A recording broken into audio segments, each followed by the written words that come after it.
I spent 30 days living without my phone. Hear what happened. Okay, listen up. You're probably thinking, why the hell would anyone willingly do this to themselves? And honestly, that's exactly what I thought too when I first decided to do it. But here's the thing, I'd been living in a digital hole for so long, I needed a way out. No, not in a I'm joining a monastery to find myself kind of way, but in a let's see if I can survive without being glued to my phone for 30 days kind of way. Spoiler, I survived, but barely. The decision. It all started when I was scrolling through TikTok. Yes, I was that person, mindlessly watching a video of some dude who spent 100 days without sugar.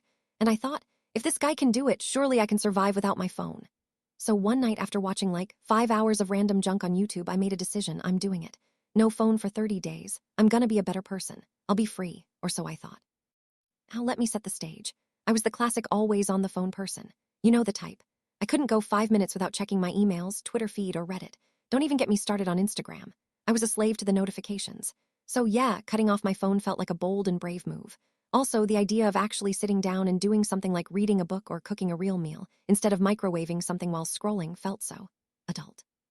I thought I was going to emerge from this experience enlightened, like a modern-day Thoreau. You know, the whole, I'm disconnected from the chaos and now I see life clearly thing. But let me tell you, I wasn't ready. I was about to face an existential crisis, and I hadn't even started the experiment yet. Day 1, the withdrawal. Day 1 arrives. I finally lock my phone in a drawer and brace yourself, I've already started sweating. Yeah, no joke. I put it away at 9 a.m. and by 9:05 a.m. I'm having the first of many mini panic attacks. What if someone tries to contact me and I miss it? What if I need to look something up right now? What if I lose my way on the bus and Google Maps can't help me? The paranoia sets in almost immediately. And then it hits me. I have no idea what to do with myself. I stare at the ceiling for what feels like hours, wondering if I should start a hobby, go for a walk, or maybe try something artsy like drawing or painting. But now, all I can think about is how much I want to check Instagram. So I try to read a book instead. And guess what happens? My mind immediately starts wondering, what's going on in the group chat? I bet they're talking about me. It's like my brain was trained to be in constant connection. The first hour without my phone was so painful, I had to talk myself down from running to the drawer and just checking my notifications. It's only been an hour, I reminded myself. Stay strong, you can do this. And yet, it felt like a century. Day 25, social apocalypse. The second day, I started getting the social anxiety that I didn't even know I had. I mean, who knew that I had somehow trained myself to rely on a screen for social validation? I felt like a ghost at work. I'm sitting there, looking around at everyone glued to their phones, checking messages and posting on Slack. Meanwhile, I'm just staring at my coffee cup, wondering if people were talking behind my back about my experiment. I started feeling left out, like I was missing out on all the memes, group chats, and random TikTok trends. Everyone was exchanging memes in real time, and I wasn't in the loop. I even overheard a coworker mentioning something about a funny tweet, and I panicked because I didn't even know what it was. I was basically living in the dark ages. Also, I'm that person who uses their phone as an emergency social crutch. Like, when you're at a party and don't know what to say to anyone, you just pull out your phone and pretend to scroll. What do I do now? Just stand there awkwardly, staring at the walls, dying on the inside. After all, the number of times I had to fight the urge to pull out my phone and just check my messages was unreal. Here's the twist. Slowly, I started noticing something. My brain was quieter, no notifications, no distractions. For the first time in forever, I actually felt like I could breathe without thinking about the next text, the next tweet, the next Facebook post. But let's not get too carried away here. I wasn't cured. It's not like I was suddenly zen, ready to go meditate by a waterfall or something. I still had moments where I really wanted to check my phone, but those moments started becoming fewer and farther apart. Weird, right? Day 6 done. The struggle is real. By day 6, I was starting to really feel the grind. At first, I thought the challenge would be all about the initial shock of not having my phone. Turns out, it's the little things that started to get to me. Like when I needed to figure out the fastest way to get to a friend's place. Usually, I'd just plug it into Google Maps and let the app handle everything. But now, I had to wait for it, look up the address and remember it. My brain started going into full-on panic mode. Wait, what if I forget where they live? What if I get lost? What if I miss the bus? My internal monologue was like a bad sitcom. I had to pull out my old school skills, finding a pen and paper to jot down directions like some kind of caveman. It's honestly embarrassing to admit, but I did it. And there was the social media detox I had so optimistically envisioned. I was expecting to feel enlightened. Instead, I felt like I had been cut off from civilization. Not in a cool, I'm living in the wild and catching my own food kind of way. More like I was missing the constant stream of updates, the endless scrolling, the memes and gifs that kept me tethered to the outside world. My brain was craving it like a junkie in withdrawal. Let's not even talk about texting. My friends were seriously worried about me.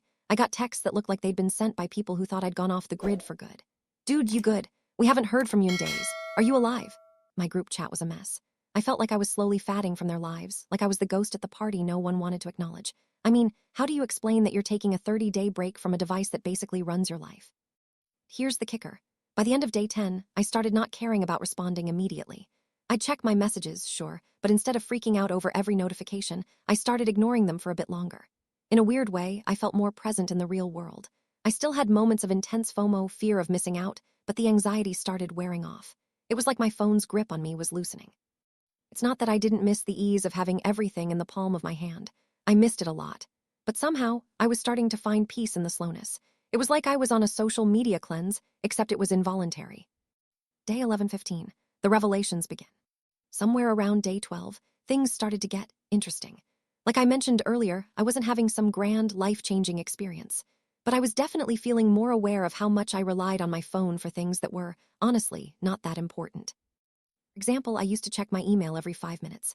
Even when I was not expecting anything, I'd compulsively hit refresh.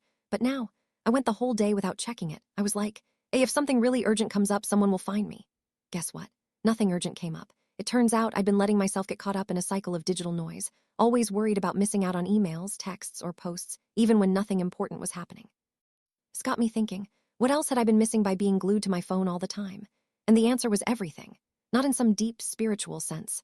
More like, I'd forgotten what it was like to just sit in a room without feeling the urge to check my screen. My phone was this constant little companion, but I'd never stopped to think about how often it pulled me away from things that actually mattered. I even started enjoying the quiet moments more. Like when I had a spare second during my lunch break, I didn't automatically reach for my phone. I just sat there and watched people. Sounds creepy, right? But seriously, watching people go about their day without the need to be constantly entertained by a screen was oddly calming. There was something almost poetic about it. Day 14 came around, and I started feeling more like myself again. I wasn't having some grand epiphany or anything, but I did feel like I was finally in control of the situation. I was beginning to appreciate the beauty of simple things. The sound of rain hitting the windows, the way a book actually smells when you flip through the pages, the texture of food when you actually focus on it instead of scrolling through Instagram while eating. These tiny details started to matter more than ever before. But of course, there were setbacks. Day 16:20, the phone FOMO hits hard. At this point, my social media withdrawal was starting to feel like a real problem. I won't lie to you. There were times when I really wanted to give up. My friends started talking about all the insane memes they were sharing in the group chat, and I couldn't even see them. It was like watching everyone laugh at an inside joke, and I wasn't in on it. My group chat became a fortress of memes and inside jokes, and I was standing on the outside, staring in. There was one night I was at a party, and everyone was talking about this hilarious video they saw on TikTok. I had no idea what they were talking about. They were quoting it, doing the hand gestures, laughing, and I just stood there, awkwardly smiling, feeling like a boomer in a room full of cool kids. It wasn't just the social side of things. There were practical issues, too. I couldn't find my way around without Google Maps. I missed my friends' events because I couldn't check my calendar. I had to write things down on paper. Actual paper, like an animal. But here's the thing. I started to realize that the fear of missing out was actually the best part of the experiment. Because in the absence of my phone, I was experiencing life in real time. Sure, I missed out on things, but I was living my own life, not just the curated version I saw on everyone else's screens. Day 21:25, the glorious reset. Day 21, I felt like I'd really hit my stride. I wasn't as twitchy as I was in the beginning. In fact, I was starting to enjoy the lack of distractions. It was almost like hitting a digital reset button. I wasn't consumed by the constant need to scroll, like I'd been living in a hamster wheel of notifications for years. Now I was able to think, and it felt weirdly liberating. Who knew that actual, uninterrupted thinking could be so refreshing? I started rediscovering hobbies I'd completely forgotten about. For example, I actually wrote again. I know, right? It sounds like some kind of self-help book cliché, but seriously, not having my phone gave me time to sit down with a notebook and just write about whatever. It was like I had this quiet, unbroken space to think about my life, my goals, and even my random day-to-day thoughts. It's honestly been years since I'd been able to do that without being sidetracked by a text, tweet, or DM. On top of that, I felt like I was being more present in my relationships. Instead of texting back and forth all day, I actually called people. I know, crazy, right? It's like humans used to do that or something. The conversations felt more meaningful. I could hear their voices. I wasn't distracted by the constant urge to check my phone in the middle of the call. It was nice to just talk and not worry about replying to a million messages at once. Honestly, some of these conversations were the best I'd had in a long time. Let's be real here. Even though I was getting into this groove, the temptations were still there. I walked past a cafe one day and saw a guy sitting alone, scrolling through Instagram on his phone, looking very important. And I had to stop myself from thinking, hey, I could just take a peek at my phone. No one will know. It was like the phone was calling to me, whispering sweet, sweet promises of endless entertainment.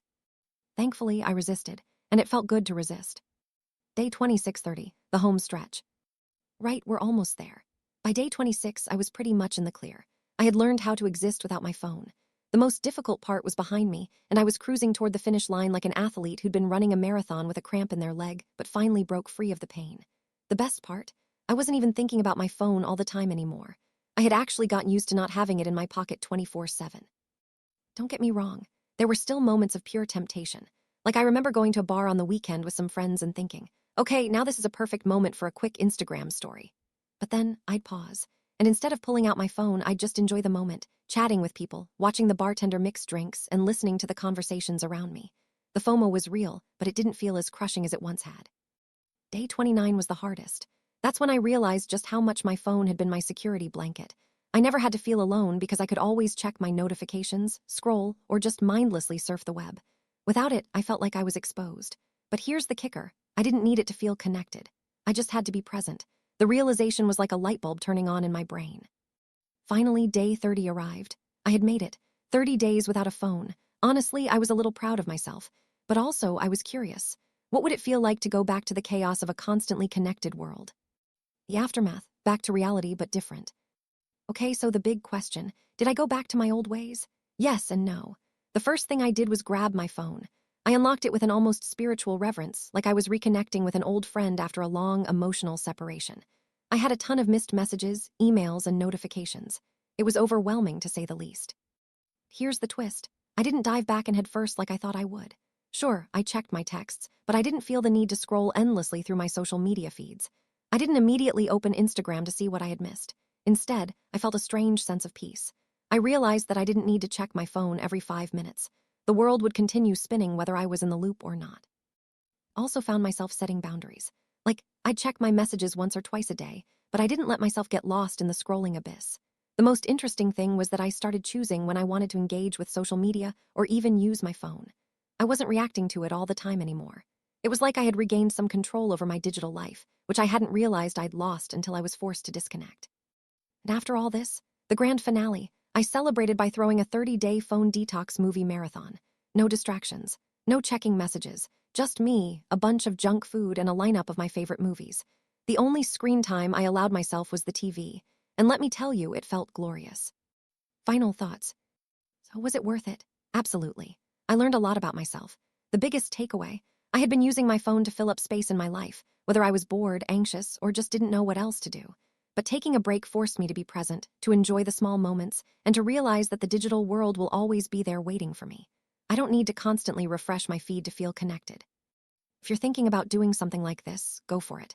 Sure, it's not for everyone. You might feel isolated, and you'll definitely struggle in the beginning, but I promise you, it's worth the reset. You'll find a new level of clarity you didn't know you needed. And hey, you might even discover a few things about yourself that you never expected. Just don't expect to suddenly become some enlightened sage or anything. You'll still get sucked into the endless scroll, but at least you'll know you can survive without it. That's my story. If you've made it this far, congrats, you've got patience. And if you decide to give up your phone for 30 days, just know that it's gonna be weird. But it's also gonna be totally worth it.